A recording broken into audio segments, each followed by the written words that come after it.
Hey guys, today I'm going to talk to you about the movie Roma, directed by Alfonso Cuaron. I'm going to put all the names in the description of this video, and maybe somewhere on the screen. So in case I mispronounce anything in this video, I'm sorry, but I'll have the actual names correctly written in the description below. So, alright. So, it came out in 2018, right? Yep. Came out in 2018. The movie stars Yalitza Aparicio, and she plays Cleo.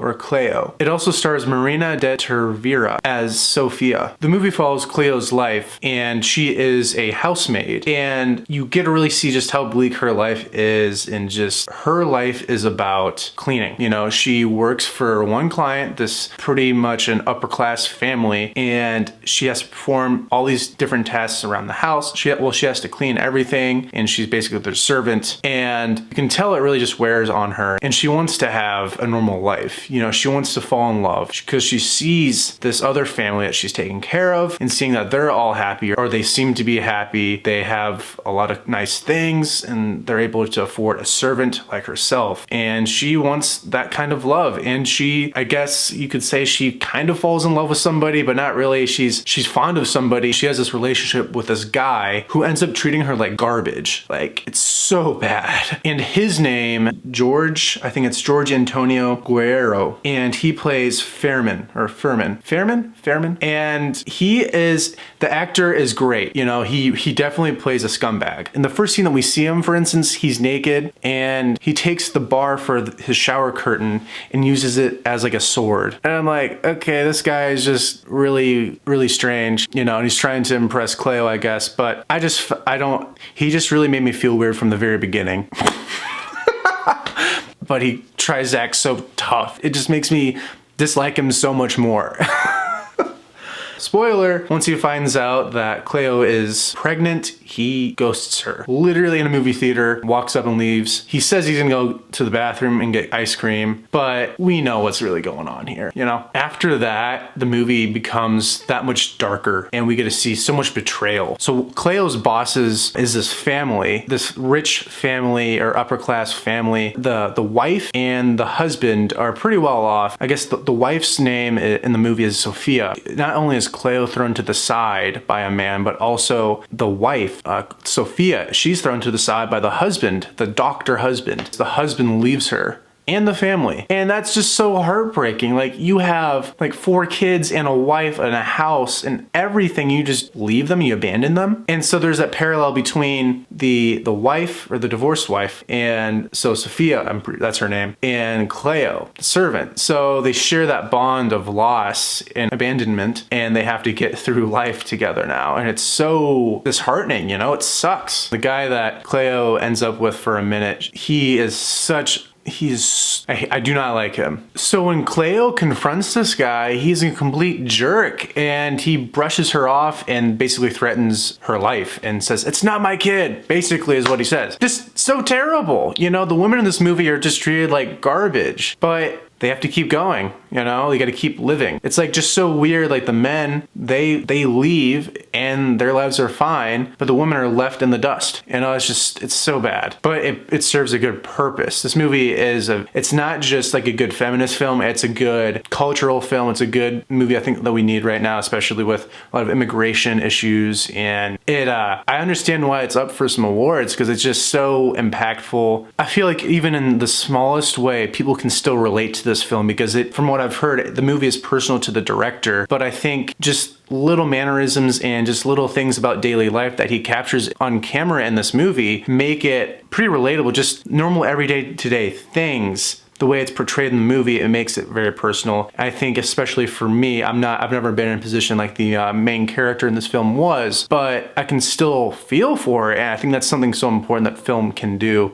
is make you really understand the character, no matter what their background is. We get to really understand her background, the character's background. That's why I think the first half of the movie is kind of slow. It's a slow build up, but it's so worth it, because the second half of the movie is just so hard hitting. Another disturbing scene in the movie movie was when Cleo stumbles across her baby's father in the store while he's basically committing horrendous acts and rioting, and he has a gun and everything, and she's obviously terrified. It's a very terrifying scene for him as well. They make eye contact and then he just walks away. Well, he runs away, but definitely a turning point in the film, especially when Cleo's water breaks right there. You can tell that she is under a lot of distress. When Cleo has the baby, that entire scene was very heart-wrenching, and especially when we see that it is a miscarriage, but the doctor has to take the baby out, you know, still give birth to a dead baby.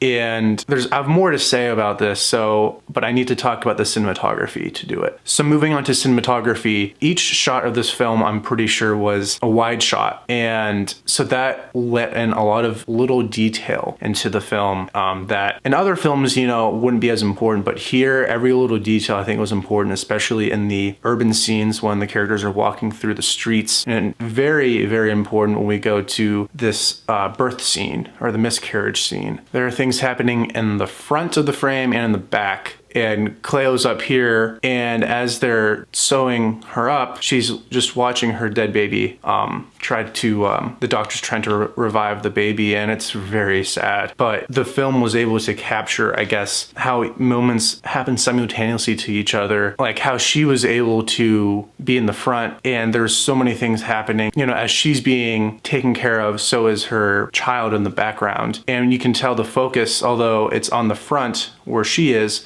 her attention is drawn to the back of the frame, and it's so sad. The movie starts pretty slow, but then it really picks up. And the cinematography does a really good job drawing attention to the little details of every scene. And just, I gotta give props to the director and everybody involved for making each set so convincing and authentic. I really appreciate how everything was in such focus, you know? It seems to me like the film was shot like in a journalistic way. You know, like when you're in journalism, you wanna make sure that you can kind of get more detail. You have, in the entire film, is very wide. Like everything in the background here would be in focus because every little thing in this film was important to the story, with just encapsulating what the film is about. The film's about the setting. The film is also about the character and the character Cleo's life throughout this setting, and it seemed like you were really there. Now going further, just when they're on the beach and we see Cleo save the children who are in the water and she comes out, that scene was beautiful. It was very stressful to watch because you didn't know if somebody was gonna die or not. Luckily, nobody died in the water. She was able to save the kids, but also admit that she didn't want to have the baby. And they all huddled together, the entire family, minus the husband who left. So the wife and the kids and Cleo were all there to support her, and they're all hugging each other. And she says, "I never wanted to have the kid." And of course, this is after the miscarriage and after we already see her looking completely depressed. And so she seems to have some relief in the film after this point. And then we jump back to the house. And so Sofia, she gets a new car and parks it actually in the hallway perfectly without scraping on the sides. And life just continues like it was before the husband left. And it was just really disappointing, I think, on a subtle level. And the family starts barking orders at Cleo again. And she's like, yeah, okay. And the final shot was Cleo going to do these chores. But she walks upstairs, you know, she goes outside, walks upstairs, and then the credits start rolling. And I'm sitting there and I'm like, okay, I kind of predicted that the credits would start rolling while there's like a long shot. And this was, the entire credits were one long shot of this outdoors scene. She walks upstairs and then she goes into a room.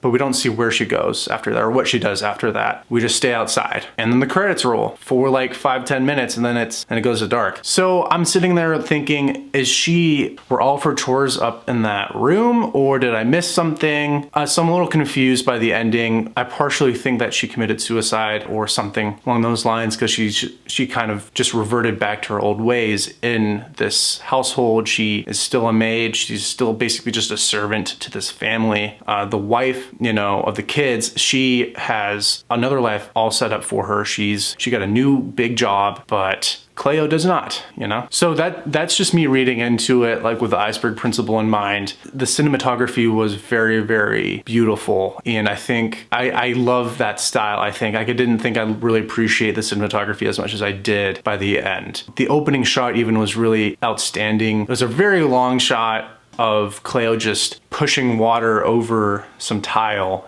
and we don't really know what's going on. And we kind of figure that she's a maid cleaning in a house, and she spends a lot of her time in this movie cleaning up dog poop. And I'm pretty sure that's symbolic of her life here in this household. So yes, this movie was pretty sad, but pretty entertaining. But like I said, it starts off slow, but then it picks up. Another notable scene was the Christmas scene in the mansion and stuff. And you see the upper class upstairs and the lower class people like Cleo downstairs, and just fascinating. And then of course there's like a forest fire they have to put out and stuff. Another interesting little bit of the film. So yeah, I would give this movie probably, I'm gonna say 4.5 out of 5. I give it a 4.5 out of 5 because the cinematography and the acting and the writing were just so on par with what you want to see in film.